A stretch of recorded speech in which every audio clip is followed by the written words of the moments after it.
Yo, what's going on? It's Chris. Welcome back to the channel. In today's video, Motherfucking motorcycles, bro. I want to describe to you my personal journey with veganism. For the vast majority of my life, I was not vegan, 19 years to be exact, and I ate meat, dairy, and eggs basically every single day. Did not care about animal rights at all, and I did not think the way I do now. So with that said, let's go. So like I just said, I ate animal products every day in some respects. I used animals for entertainment by going to circuses and zoos. I didn't avoid products that came from animal testing. Veganism was nowhere to be found in my day-to-day decisions or in my attitude/worldview. Growing up, I would put cow's milk in my cereal. I would eat eggs and bacon for breakfast. I loved eating chicken, cheese pizzas, salmon and sushi, fried chicken, pork, you name it, steak. Nothing was off the menu for me growing up, and if you knew me when I was younger, you know that's 100% true.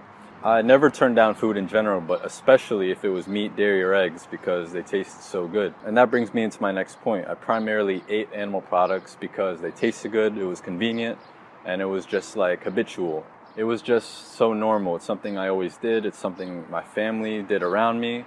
Everyone around me ate animal products, and the behavior just kind of went completely unquestioned. As I just mentioned, I also went to circuses and zoos to be entertained by animals, and I would buy animal skins like leather and suede.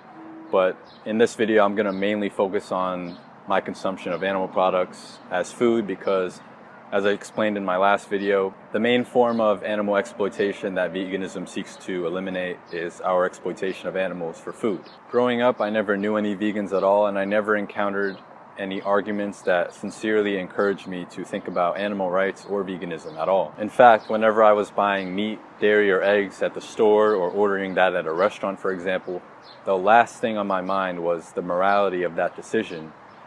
And thinking about how the animals were treated, that was just not a thought at all. This movement that I'm so passionate about now just went completely over my head for most of my life, in my behavior and in my attitude. I definitely considered myself an animal lover though. I grew up around family dogs and I was encouraged to respect them and to love them and to treat them with kindness. However, my moral consideration for other animals that were not household pets was pretty much non-existent. I never sat down and thought about cows, pigs, chickens, turkeys, and fish as sentient individuals deserving moral treatment and moral consideration in the way that I thought dogs and cats were deserving of. In my mind, those animals were just in a different category altogether. They were just food animals, so to speak.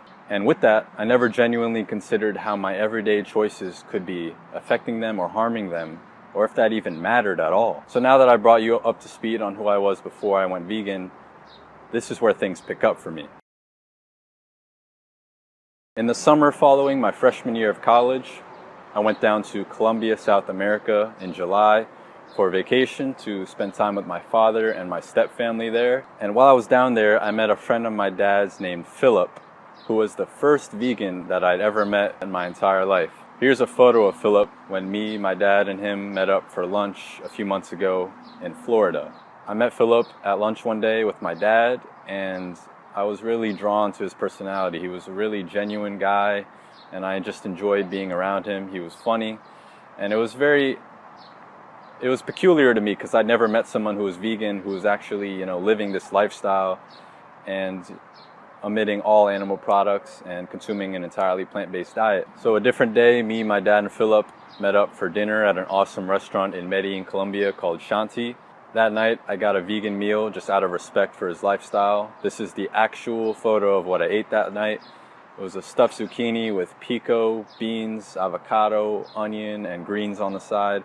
It was super delicious, and this wasn't unusual to me. I wasn't averse to eating vegan and leaving animal products off the table for one meal because growing up, I knew how to eat a balanced diet with plenty of plant-based foods. So one day, Philip invited me to attend a talk that he was going to give about veganism at a local hostel.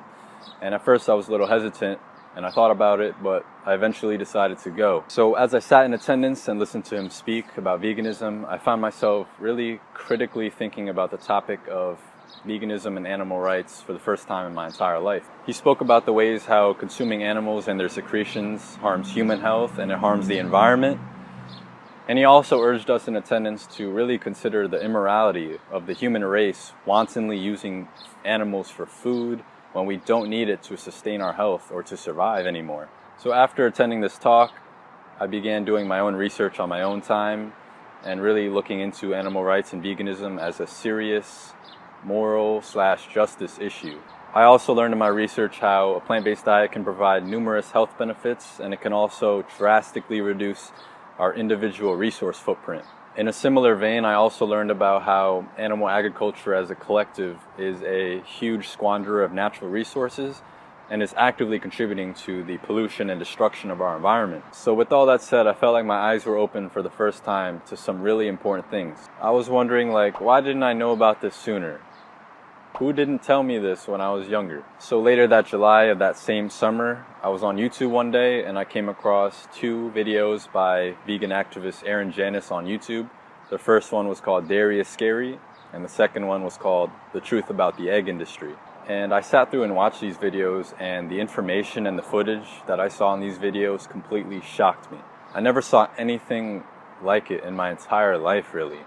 I was never aware of how much suffering and brutality these innocent animals had to go through in order for me to eat dairy and eggs. For example, in the dairy industry, I learned that cows only lactate after they give birth to a baby. The mother's calf is immediately separated from her after she gives birth, which causes a lot of distress to both of the animals. When that baby cow is born, it's pretty much immediately taken away from its mother and locked in a crate. Because if it stayed around mom, it would drink her milk. And that shit's for us. If the calf was male, he'll be killed for veal at a very young age. And if the calf was female, she'll be taken away and kept in a pen. And when she gets older, she'll replace her mother as a milk-making machine. And to top it all off, the mother cows get slaughtered for beef when their milk production declines, which is inevitable after several years of being a milk slave. In the egg industry, I learned that millions of baby male chicks are killed on their first day of life simply because of the fact that they won't lay eggs and they won't grow up fast enough to be killed for their meat. In addition, the hens that lay the eggs on egg farms suffer tremendously due to intense confinement and an unnaturally altered egg-laying cycle, laying more than 300 eggs in some cases per year. And they too are slaughtered when their egg production declines at the age of just 2 years old. I really empathize with these animals, and I felt like I felt their pain within myself. After watching these videos, I held myself accountable and decided that I would no longer contribute to such an unjust system with my money and instead transition to a plant-based diet. Growing up, I never knew how these animals were treated, but in the back of my head, I just assumed it can't be that bad. They're treating them well, right? Unfortunately, that's just not the case. Cruelty and abuse is not the exception, it's the rule in these industries. I knew that I wasn't eating meat, dairy, or eggs for my health, and that I could, in theory, be healthy on a 100% plant-based diet. So how could I justify my choice to contribute to these industries with my money? I realized that the taste pleasure and the convenience that I got out of consuming these products were not sufficient justifications for the suffering and the pain that these animals had to endure to satisfy my palate or my convenience. Paying for other people to needlessly exploit, abuse, and kill innocent, conscious, feeling beings on my behalf, beings who were just as innocent, conscious, and feeling as the dogs that I grew up to respect and love, just went against all my core values, primarily being compassionate, being respectful, and being nonviolent to others. I firmly understood the basic principle that no matter what body an animal is born into, whether cat or dog or human or cow, pig, chicken, or fish, we all want to experience freedom, to experience peace, and not suffer all the same. Their personalities and mannerisms tell it all. And my intention with showing you this footage is to just make what I said very clear to you. What right do I have, and what right does humanity have to exploit and abuse these beings for the most trivial of reasons? I came to the conclusion that it was hypocritical of me to respect dogs and cats and humans, but to simultaneously pay other people to abuse and kill innocent animals on my behalf to satisfy my palate or my convenience.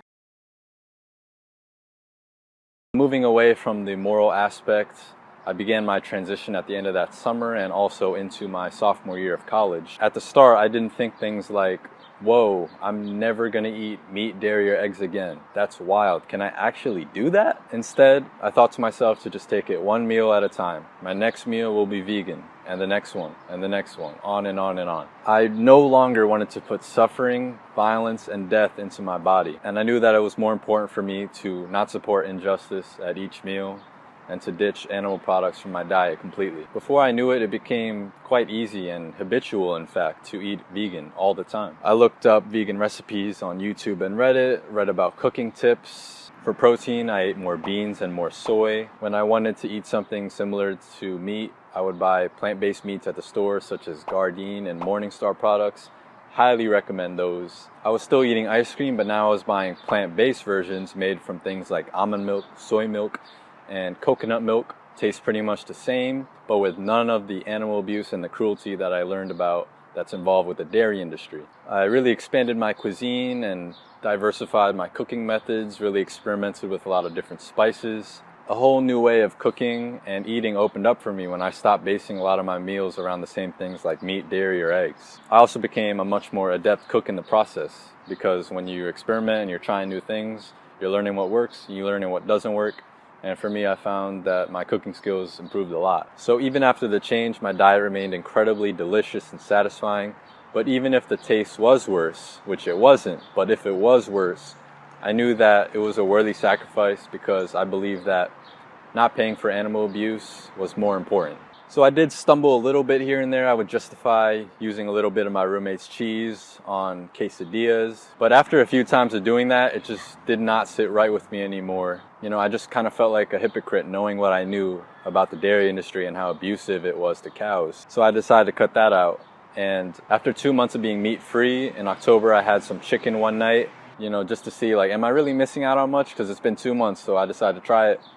And the taste was very fleeting and I got really gassy after, so that was my last run with meat to this day. So a few days after my last run with meat, I sat down in my living room in my apartment and I watched an incredible speech by renowned vegan activist Gary Yourofsky. I'll throw it up on the screen right now. I believe it's called The Best Speech You'll Ever Hear. So in the speech, he talked about veganism and animal rights. He really reinforced to me that exploiting animals for their meat, milk, or eggs harms them tremendously, and that using them in this way is simply unjust, immoral, and cruel. He laid out very clearly that animals are in fact victims. They are unwilling participants in our use of them for their flesh, for their milk, and for their eggs. He also explained the discriminatory belief system of speciesism and condemned it as being wrong, just like racism is. And I'll make a future video about speciesism eventually. He also talked a little bit about how consuming animals and their secretions harms human health, and how animal agriculture as a collective is really harming the environment. But the main thing I got from this speech was, you know, the moral aspect of it. That was the most profound impact on me. After seeing this speech in my living room, I was really blown away, and I even watched it a second time the next night to really process and internalize the things I missed, because he covered a lot in a short time span, just about an hour. He really solidified my passion and my commitment for living this lifestyle for the rest of my life. And it wasn't like I reluctantly felt like I had to, or I was like timid about it. It's because I wanted to. I wanted to just do the right thing. I wanted to truly live in a morally consistent way, and I was welcoming the change all way. I always thought of myself as someone who respects the experiences of others, and this was a way for me to truly walk the talk. So in the months following this, I continued doing my own research in my own time, learning about how these animals are abused routinely in these industries, how a plant-based diet can provide health benefits, how animal agriculture as a collective is really harming our environment. So at the end of my sophomore year of college, having several months under my belt of a lot of education, learning about the objections to veganism and how to respond to them, I was finally ready to do some activism in real life to really try to create change for the animals and, you know, get my hands dirty, so to speak, and trying to promote this lifestyle. So on June 1st in New York City, I attended a National Animal Rights Day event in Union Square. That was my first event doing street activism. I would buy chalk at CVS and I would just write vegan chalk messages on the sidewalks. At first I was doing that at night, but then I got ballsy and started doing it in broad daylight. People walking by, leaving comments, taking pictures. I was just so confident and passionate about this message that I was not afraid about what other people thought of me. I knew this was important and I wanted to share the messages any way I could. I attended several Cube of Truths by the animal rights organization Anonymous for the Voiceless in New York City that summer. At these events, standard practice footage of animal agriculture is shown to the public, and other activists in attendance will outreach people who stop to watch the footage and encourage them to adopt a vegan lifestyle to do right on behalf of the animals. And here's a photo of me one day when I was participating in one of these events at Washington Square. I proudly wore shirts with vegan messages on them, trying to spread the message in any way I could. I attended a large animal rights conference down in Maryland where I heard a lot of renowned speakers speak on various animal rights topics. And I also met many like-minded people who were passionate about this lifestyle and about animal rights just like I was. So following that summer, I went into my junior year of college. There I did less real-life activism, but I tried to diversify my advocacy, instead going to social media, trying to advocate for animals there. I became a mentor for Challenge 22, which is a free 3-week challenge encouraging people to adopt a vegan lifestyle.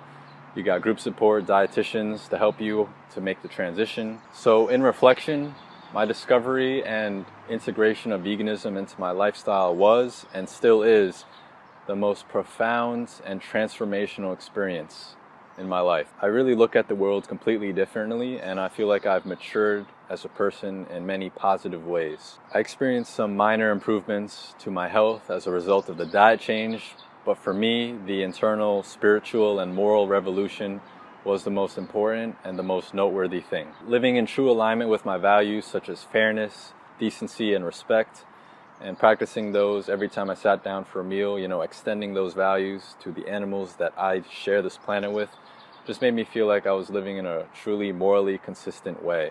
And I'll make a future video talking in specific about how I've kind of changed as a person in positive ways as a result of going vegan. So veganism as a moral stance does go beyond what we eat. So I no longer purchase animal skins. I don't use animals for entertainment. I don't go to circuses and zoos anymore. And I also do not buy products that come from animal testing. So having lived this lifestyle now for 20 months, this is just normal to me now. It's completely normal for me to eat a vegan diet, to boycott any form of animal exploitation to the best of my ability. Regarding food, it's not even a sacrifice because there's delicious plant-based alternatives for anything you could think of nowadays, from meats to milks, cheeses, yogurts, etc. And any inconvenience that I do suffer, now that I know the moral side of it, I know that it's so trivial compared to what the animals are going through on factory farms and in slaughterhouses worldwide. So that pretty much wraps up my vegan journey. Thank you so much for your time. I feel honored having your attention and your time and your interest in my story for this long. I'd love to hear from you in the comment section below. Leave a like if you enjoyed, subscribe, and I'll catch you next time. Take care.